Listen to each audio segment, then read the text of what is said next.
ప్రభువైన యేసుక్రీస్తు యొక్క అతి శ్రేష్టమైన నామములో మీ అందరికీ శుభాలు తెలియజేసుకుంటున్నాను. దేవుడిచ్చిన మహాధన్యతను బట్టి ఆయన నామానికి స్తుతులు స్తోత్రాలు కలుగునుగాక. అనుదినము దేవుని యొక్క వాక్యముతో ఆయన మాట్లాడుతూ మనల్ని బలపరుస్తున్న రీతిని బట్టి ఆయన నామానికే స్తుతులు స్తోత్రాలు కలుగునుగాక.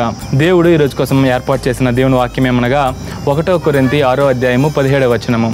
ఇక్కడ చూసుకున్నట్లయితే ప్రభువుతో కలుసుకున్నవాడు ఆయనతో ఏకాత్మ అయి ఉన్నాడు. దేవుడి నామానికి స్తోత్రం. మనము మనుషులతో ఏకమైతే ఈ లోకంలో గందరగోళమే. మనం మనుషులతో ఏకమైతే ఈ లోకంలో అశాంతే. మనం మనుషులతో ఏకమైతే ఈ లోకంలో ఎన్నో ఆటంకాలను మనం ఎదుర్కోవాలి. కానీ దేవునితో మనము ఏకమై ఉంటే ఆయన ఈ లోకానికి శాంతిని పంచిపెట్టాడు.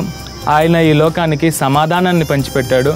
ఆయన ఈ లోకానికి ఎంతో గొప్ప పరిచర్య సేవ చేశాడు. మనుషులతో మనం సావాసం పెంచుకున్నట్లయితే, లేకపోతే మనుషుల ఆత్మ కలిగి మనం ఉంటే ఎప్పుడు ఈ లోకం వైపే ఆశ కలిగి ఉంటాం. దేవుని యొక్క ఆత్మ కలిగి ఆయనతో ఏకాత్మయ్యి ఉంటే మనము శరీరాశలకి మనం లోను కాకుండా దేవుడిచ్చు ఆ యొక్క పరలోక ఆనందాన్ని మనం కోరుకుంటాం. లోక ఆనందాలన్నీ పక్కన పెట్టి దేవుడిచ్చిన ఆనందాలను మనము పట్టుకుంటాం. ఈ లోక ఆనందాలు క్షణికమైనవే.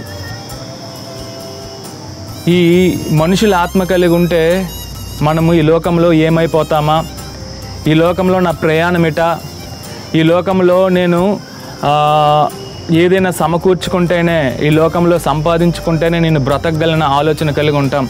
అదే దేవుని ఆత్మ మనము కలిగి ఉంటే ఈ లోకంలో ఏమీ లేకపోయినా పర్లేదు, కానీ దేవుని యొక్క నీతి మనతో ఉంటే, దేవుని యొక్క కృప మనతో ఉంటే, దేవుడే మనతో ఉండి సహవాసము చేస్తే మనము ఎంతగానో సంతోషించి ఏమున్నా లేకపోయినా ఆయనలో ఆనందిస్తాం. ఈ లోకంలో మనము ఆయననే వెంబడిస్తాం. ఈ లోకంలో దేవుని వెంబడించడం, దేవునిలో ఆనందించడం, దేవునిలో సంతోషించడం మనం నేర్చుకోవాలి. కానీ ఈ లోకంలో మనుషుల ఆత్మ కలిగి, లేదంటే సాతాను ప్రేరేపించిన ఆత్మ కలిగి మనం ఉంటే సాతాను యొక్క ఆలోచనలు, చిచ్చులు పెట్టే ఆలోచనలు, స్వార్థపూరితమైన ఆలోచనలు, ఒకళ్ళ పతనము కోరే ఆలోచనలు మనం కలిగి ఉంటాం. ఆయనతో ఏకాత్మ కలిగి ఉంటే ఆయన మనలో ఉంటాడు. ఆయన ఆలోచనలు మనము పొందుకుంటాం. ఆయన ఆలోచన విధానాన్ని మనము అవలంబిస్తాం. ఆయన వాక్యాన్ని మనం అవలంబిస్తాం. దివారాత్రులు ఆయన యొక్క వాక్యాన్ని మనము ధ్యానిస్తాం. దేవుని యొక్క ప్రేమ కలిగి మనము జీవిస్తాం. దేవుని యొక్క కృపా వరములు కలిగి మనం జీవిస్తాం. దేవుని యొక్క ఆత్మ ఫలము కలిగి మనం జీవిస్తాం.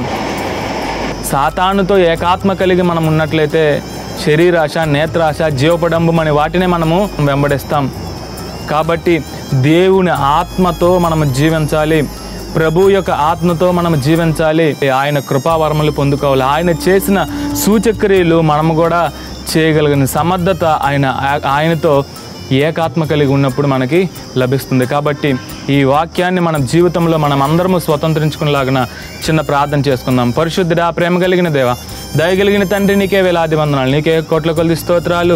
సాతాను చేత ప్రేరేపింపబడిన ఆత్మ కాదు, కానీ నీ ఆత్మ కలిగి మేము జీవించేవారుగా మమ్మల్ని తయారు చేయండి అయ్యా. నీ మనస్సు మాకు దయచేయండి. నీకే స్తుతులు స్తోత్రాలు చెల్లించుకుంటూ మా ఈ జీవితాలని పాదాల చెంత పెడుతూ దేవా తండ్రి, ప్రార్థన పాదాల చెంత చేర్చుకుంటారని యేసు పరిశుద్ధ నామాన్ని అడిగి వేడుకొని పొందుకున్నాం మా పరమ తండ్రి. ఆమెన్.